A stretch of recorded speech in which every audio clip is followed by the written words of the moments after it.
बच्चे, आज हम लोग वेव ऑप्टिक्स चैप्टर 10 पढ़ने चल रहे हैं। Wave optics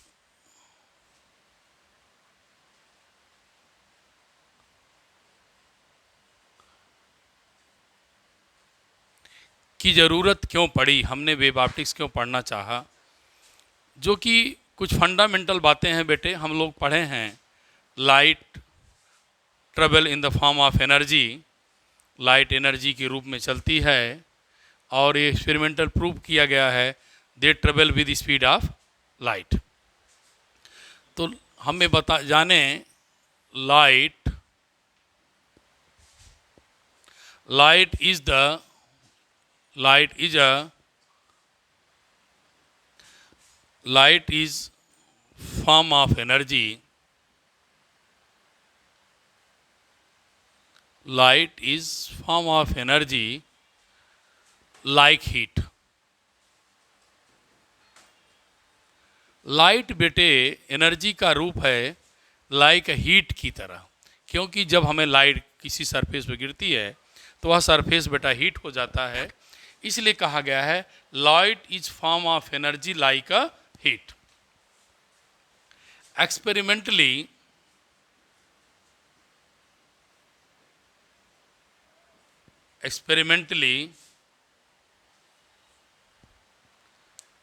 it proved that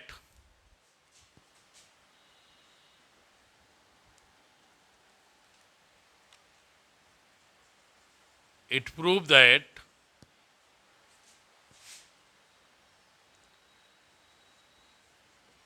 it proved that travel in vacuum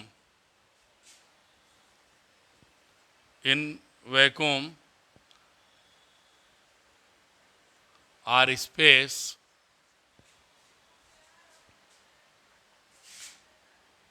with speed 3 into 10 power 8 metre पर सेकेंड। ये बेटे लाइट एनर्जी का रूप है।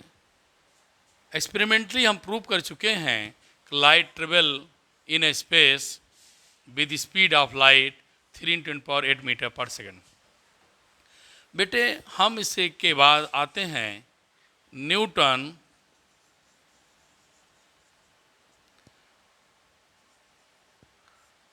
कर्पस्कुलर थ्योरी क्या है। न्यूटन्स कर्पस्कुलर थ्योरी क्या है बेटे, ये जानिए। न्यूटन ने बताया बेटे कि light consist of weightless particle. Light बेटे ध्यान देना है, लाइट कंसिस्ट वेटलेस पार्टिकल। तो light consist of tiny object, weightless particle,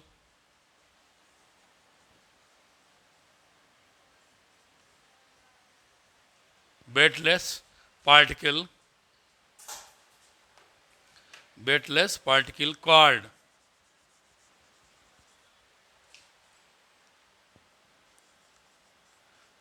corpuscular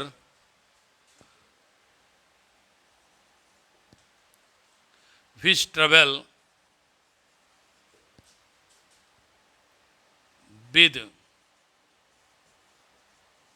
speed of light, जो कि स्पीड ऑफ लाइट से दिखाई चलती है बेटे।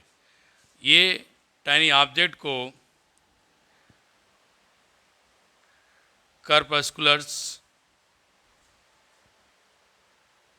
कहते हैं, जो बेटे स्पीड ऑफ लाइट से चलते हैं। दूसरी उन्होंने बातें कहा, क्या बातें कहा बेटे,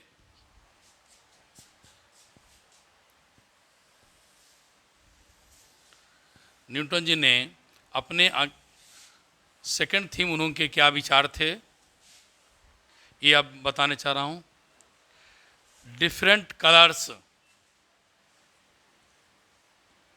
different colors due to different size of particle, different size of particles. ये बेटे डिफरेंट साइज ऑफ पार्टिकल के नाते जब पार्टिकल की डिफरेंट साइज होती है तो उनके डिफरेंट कलर भी जनरेट होते हैं. दूसरी बात उन्होंने कहा, दीज पार्टिकल गेन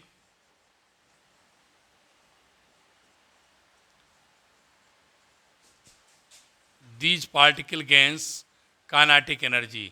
वो पार्टिकल बेटे क्या गेन करते हैं? काइनेटिक एनर्जी गेन करते हैं.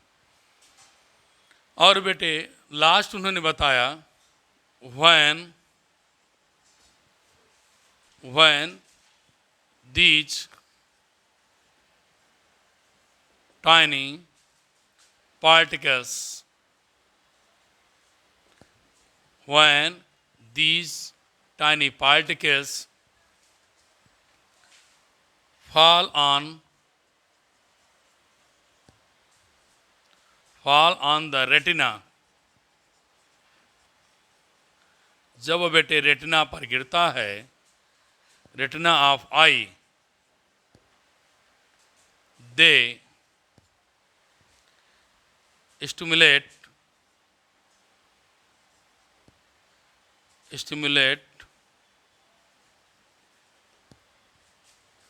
Sense of vision. तभी हमें कोई भी ऑब्जेक्ट क्या करता है? दिखाई देता है.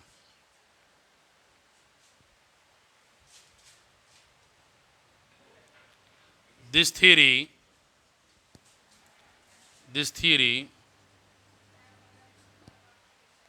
could not explain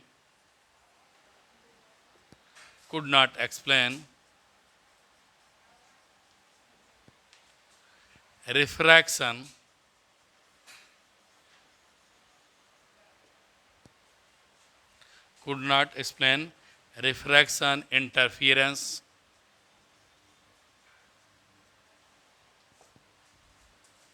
diffraction,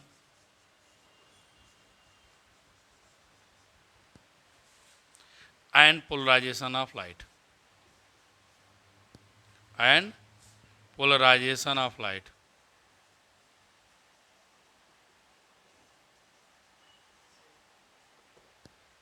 after then, जब इनका न्यूटन्स लॉ बेटा फेल हो जाता है, after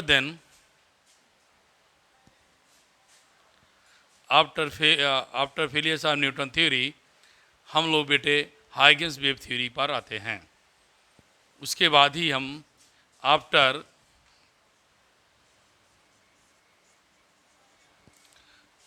failure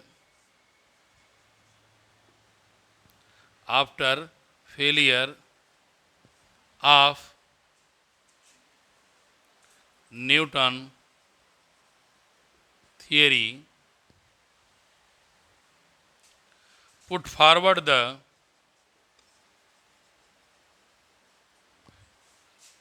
wave theory of light. Wave theory of light. उसके बाद बेटा वेव थ्योरी ऑफ लाइट आती है, क्योंकि न्यूटन जी ने ये बेटे एक्सप्लेन नहीं कर पाए क्या? Refraction, interference, diffraction and polarization of light.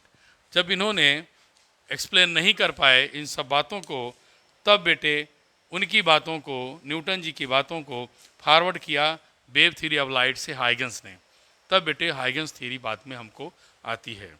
लेकिन हाइगन्स थ्योरी से पहले बहुत इंपॉर्टेंट टॉपिक पढ़ेंगे, वेव फ्रंट और वेव फ्रंट के टाइप्स पढ़ेंगे बेटे, तब हम हाइगन्स थ्योरी पर आएंगे. अब आगे मैं आपको बात को बढ़ाना चाहता हूँ. अब न्यू टॉपिक वेरी इंपॉर्टेंट है बेटे बोर्ड पर्पस से. सबसे पहले हम बताना चाह रहे हैं वेव फ्रंट. हमने लिखा है बेटे वेव फ्रंट. वेव फ्रंट क्या है? एक सरफेस है बेटे. वेव फ्रंट क्या है? सरफेस है in which particle are same phase, medium particle are same phase. तो वेव फ्रंट क्या है? It is defined as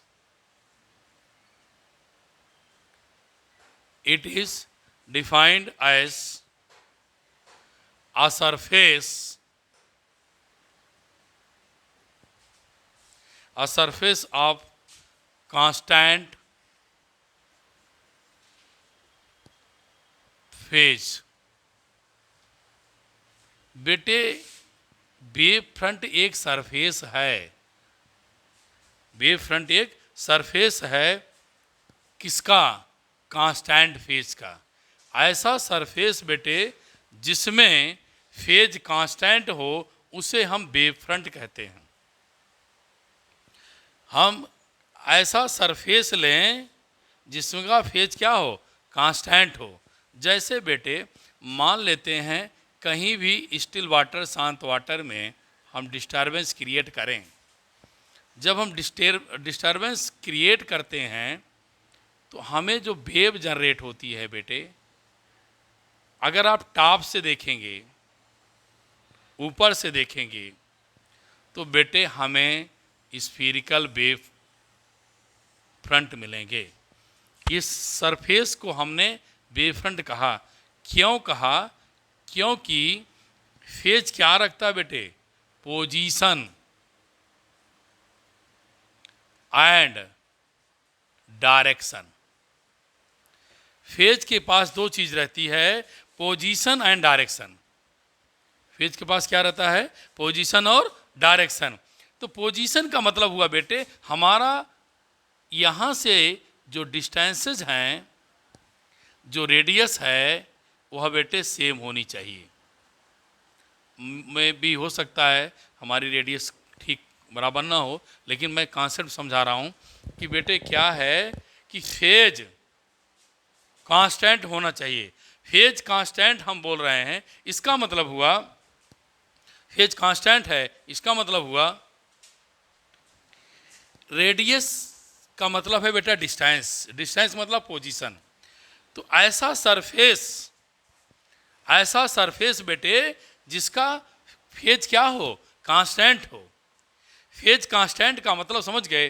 phase mean position and direction, जिनकी पोजीशन और डायरेक्शन क्या हो? ना बदले, चेंज ना हो। तो बेटे इसकी पोजीशन क्या है? सबकी सेम है। यहाँ से फिर पोजीशन इनकी क्या है? सेम है। क्यों? क्योंकि हर बच्चा जान रहा है अगर सर्कल बनाया जाता है तो डिस्टेंसेस क्या होगी? सेम होगी। पोजीशन और डायरेक्शन क्या होगी? इनकी सेम होगी। तो ऐसा सरफेस जिसे हम ड्रा करें, उस मीडियम के सभी पार्टिकल्स क्या करें बेटे? फेज कांस्टेंट हो, जिनकी पोजीशन एंड डायरेक्शन चेंज ना हो। जब उनकी पोजीशन डायरेक्शन नहीं बदलेगी तो बेटे मैं उनको सेम फेज में रखते हुए, कांस्टेंट फेज में रखते हुए उन्हें बोलूँगा कि वेव फ्रंट है। तो वेव फ्रंट कोई बड़ी बात नहीं है। वेव फ्रंट कहीं एक सरफेस सतह है, सरफेस है जिसके मीडियम के पार्टिकल्स जब क्या होते हैं? सेम फेज में वाइब्रेट करते हैं। मीडियम के पार्टिकल्स सेम फेज में क्या करते हैं? वाइब्रेट करते हैं। तो जब उनके वाइब्रेट करेंगे तो उनकी पोजीशन डायरेक्शन क्या हो? सेम हो। तो वाइब्रेशन करने की पोजीशन, उनके वाइब्रेट जब करेंगे तो उनकी फेज क्या हो जाए? कांस्टेंट हो जाए। तब उसे बेटा मैं क्या बोलूँगा? बोलो क्या बोलेंगे? फेज क्या है? कांस्टेंट। और उस सरफेस जो जनरेट होकर के रेडी होगी, तैयार होगी, उसे क्या बोलेंगे? वेव फ्रंट बोलेंगे। अब बेटे direction of propagation of wave, क्या बोला? Direction of propagation of wave. Wave जिधर चल रही हैं, वेव जिधर चल रही हैं उस डायरेक्शन में हम एरो खींचें, उसे रे कहते हैं। तो कहने का मतलब हुआ बेटे, तो मैं अब दूसरी डिफिनीशन पर लिखने चल रहा हूं। The direction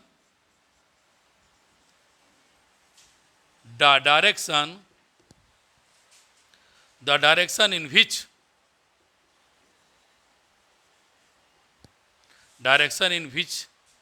the direction in which the disturbance,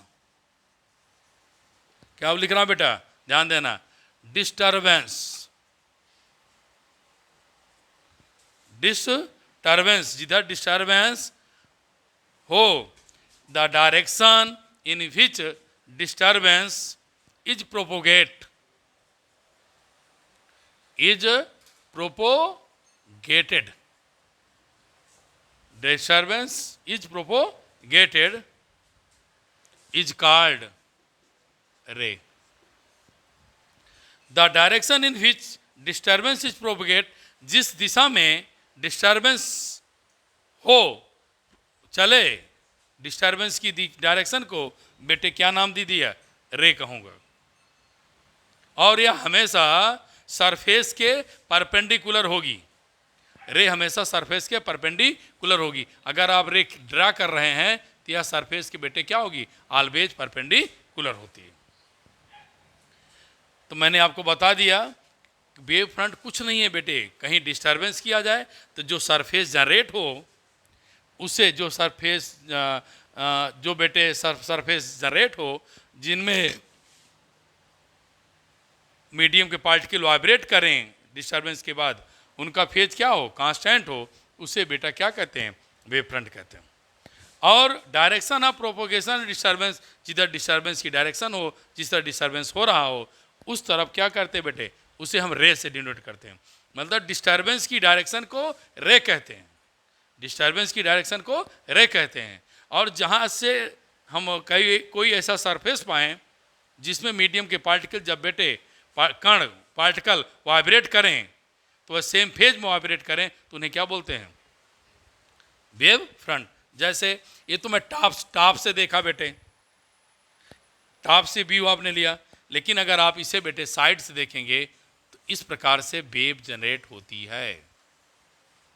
ये आपका क्रेस्ट, ये आपका ट्रफ, चूंकि ये बेटे सेम फेज में इन भी माने जाते हैं, क्रेस्ट और ट्रफ बनेगी तो सेम फेज बनेगी। इसमें क्या करिए, जो डार्क है उसे आप क्रेस्ट मान लीजिए, जो बेटे हम डॉटेड बनाएंगे उन्हें मेरे बच्चे ट्रफ मानेंगे, फिर बेटे क्रेस्ट, फिर बेटे ट्रफ, ये आप जनरेट करता चला गया।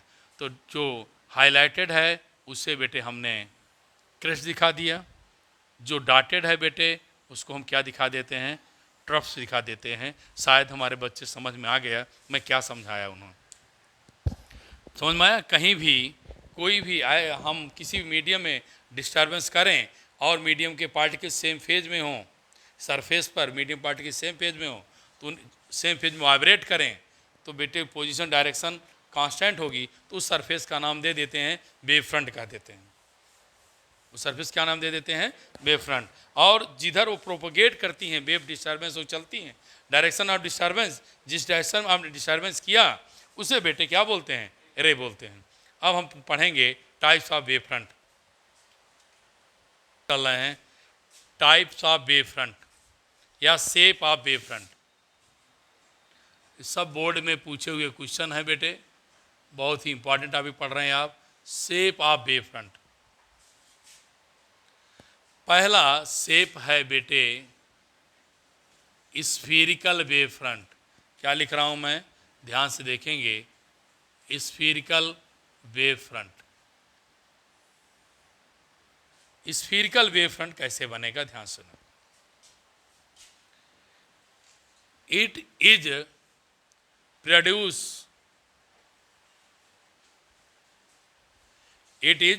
produced by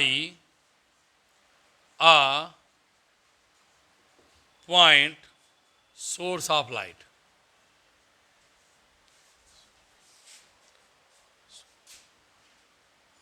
Point source of light.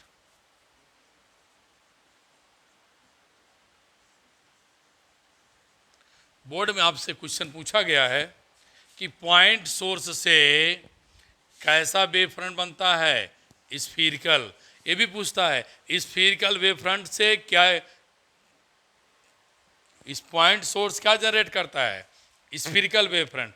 स्फीरिकल wave front किससे बनती है, पॉइंट सोर्स बनती है। क्वेश्चन ऐसे पूछा जाता है। तो हम बेटे क्या करेंगे, एक पॉइंट सोर्स लेंगे। कैसा सोर्स लेंगे? पॉइंट सोर्स लेंगे। अब चूंकि वेव फ्रंट है तो मुझे जो बनाना है बेटे वेव, अब वेव जब बनाएंगे तो ध्यान ये रखेंगे, वेव बनाते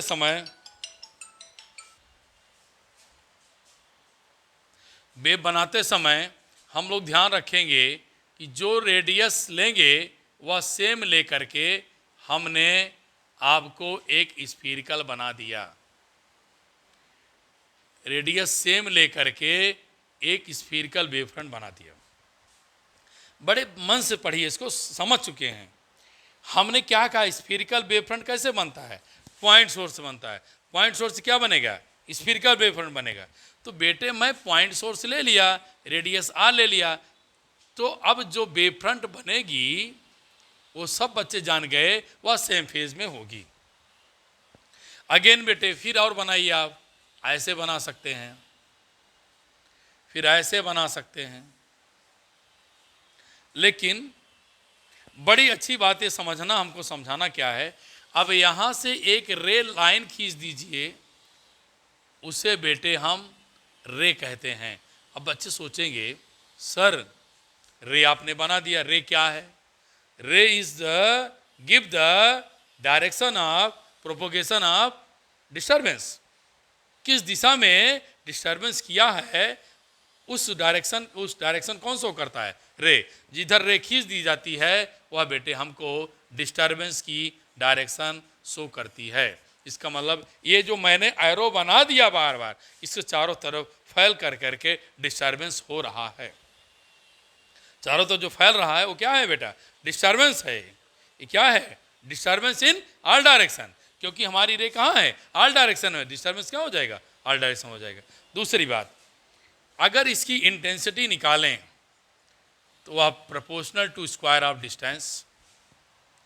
एरिया निकालें, area is inversely proportional to R. ये बेटे आपको कंपटीशन का पॉइंट है। इंटेंसिटी का निकालना है square of inversely square of radius, area inversely of radius of spherical surface. अब इसके बाद और दो टाइप्स हैं बेटे, हम उसको भी डिस्कस करना चाहते हैं इसी क्लास में। Cylindrical wave front.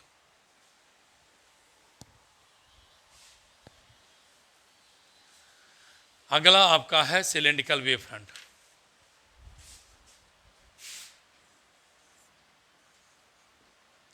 Cylindrical wave front. Cylindrical wave front क्या है बेटे? सिलेंड्रिकल हर बच्चा जानता है सिलेंड्रिकल ऐसे बनता है। सिलेंड्रिकल ऐसे बनेगा ना, तो सोर्स कैसा होना चाहिए? लीनियर। हम सिलेंड्रिकल वेव फ्रंट बनाएं तो सिलेंड्रिकल वेव फ्रंट का मतलब हुआ बेटा ए शेप। ए शेप बन गया, ए शेप बन गया। अब इस शेप के लिए आप ध्यान दीजिए, हमें दो पॉइंट मिलना है, ए और बी। इन दोनों पॉइंट को अगर हम मिलाएं तो सोर्स कैसा होगा? लीनियर। सोर्स कैसा होगा बेटा? लीनियर सोर्स होगा। क्या मिलेगा? लीनियर सोर्स मिलेगा। अब लीनियर सोर्स के लिए हमारे बच्चे ध्यान दें, लीनियर सोर्स से स्फीरिकल वेव फ्रंट बनेगा। ये बातें बन करके तैयार हुई। तो यहां लिखेंगे if we have linear source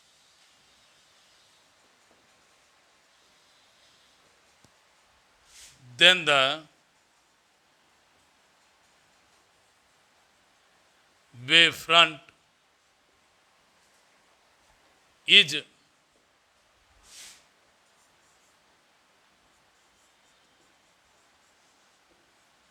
cylindrical wave front. Intensity is inversely proportional to radius and area is inversely to root of r. ये आपको बेटे कंपटीशन का पॉइंट है। मेन बात क्या है, लीनियर सोर्स से वेव फ्रंट सिलेंड्रिकल बनती है। लीनियर सोर्स से वेव फ्रंट कैसे बनती है बेटे, cylindrical. Intensity inversely to 1/r, area inversely to 1/√r। अब इसके बाद आता है बेटा प्लेन वेव फ्रंट।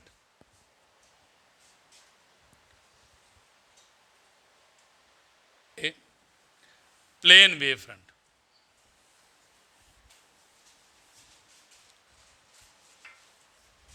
अब देखो मैं वेव फ्रंट ऐसे लिखा रहने दिया है, प्लेन।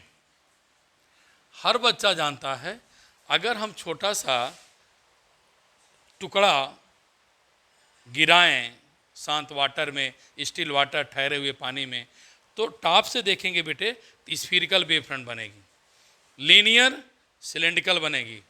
लेकिन कुछ दूर हम जब देखें, आपस में बैठे हैं, मान लीजिए हम लोग नदी के किनारे बैठे हैं तो नदी पानी मोशन में है, लेकिन मान लीजिए गांव में हम किसी पॉन्ड तालाब के किनारे बैठे हैं जहां पानी मोशन नहीं है, एक छोटा सा टुकड़ा गिराएं तो स्फीरिकल वेव फ्रंट बनती हैं, लीनियर गिरा दें सिलेंड्रिकल बनती हैं। लेकिन दोनों की यह केस होती है कि हम कुछ लेटर टाइम बाद, कुछ समय बाद अगर देखें तो वेव्स दिखाई नहीं देती है।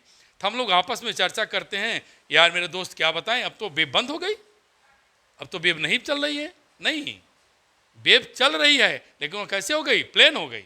वो कैसे हो गई, प्लेन हो गई। तो इट मीन सोर्स से दूर, यहां आपने डिस्टर्बेंस किया, स्फीरिकल, दूर जाते जाते वह स्फीरिकल वेव फ्रंट दिखाई नहीं देती हैं, क्या बन जाती हैं, प्लेन।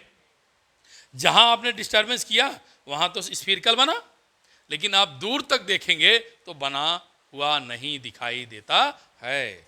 तो मैं यही कहना चाह रहा था, plane wave front eight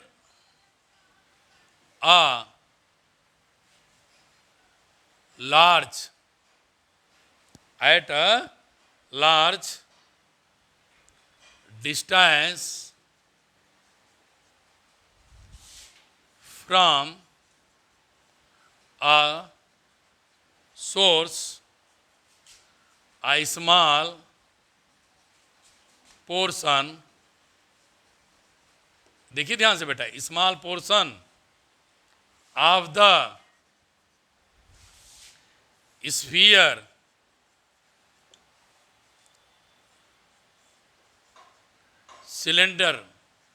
cylindrical, क्या लिखेंगे बेटा, सिलेंड्रिकल। फिर से लिख दें इसको,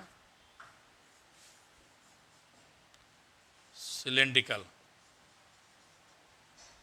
स्फीयर और cylindrical may be considered as a plane wave front। बेटे एट अ लार्ज डिस्टेंस, बहुत दूर आप चले जाएं तो small portion of the sphere का, सिलेंड्रिकल का, में भी कंसीडर प्लेन जैसा कंसीडर किया जा सकता है, कंसीडर किया जा सकता है और बनता भी है, ये प्लेन वेव फ्रंट हो गया। अब फिगर बेटे,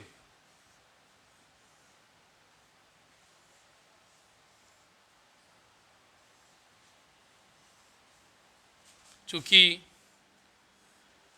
रे सरफेस के परपेंडिकुलर चलती हैं बेटे, तो मैं जो एरो बना रहा हूं देखिए आपस में मिला नहीं रहे हैं, ना मिलाना ये इंडिकेट कर रहा है कि वह बेटे सरफेस के परपेंडिकुलर चल रही हैं।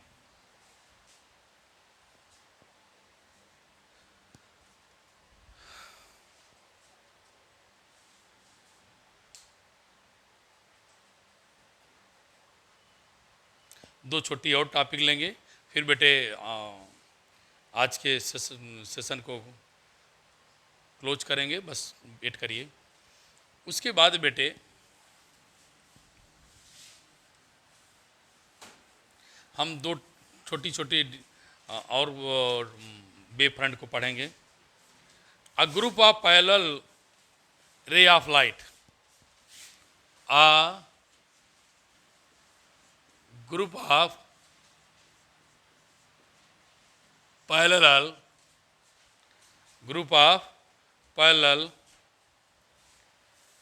ray of light. A group of parallel ray is called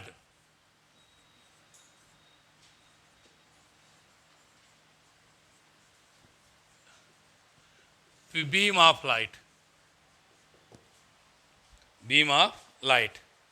अब बेटे पैरेलल बीम ऑफ लाइट से जो प्लेन वेव फ्रंट बनेगी वो बेटे प्लेन वेव फ्रंट होंगी। इनका नाम आपका रखेंगे प्लेन वेव फ्रंट। जब बेटे रे कन्वर्ज करती हैं, सपोज करिए रे आकर के कन्वर्जिंग कर रही हैं, इससे जो रे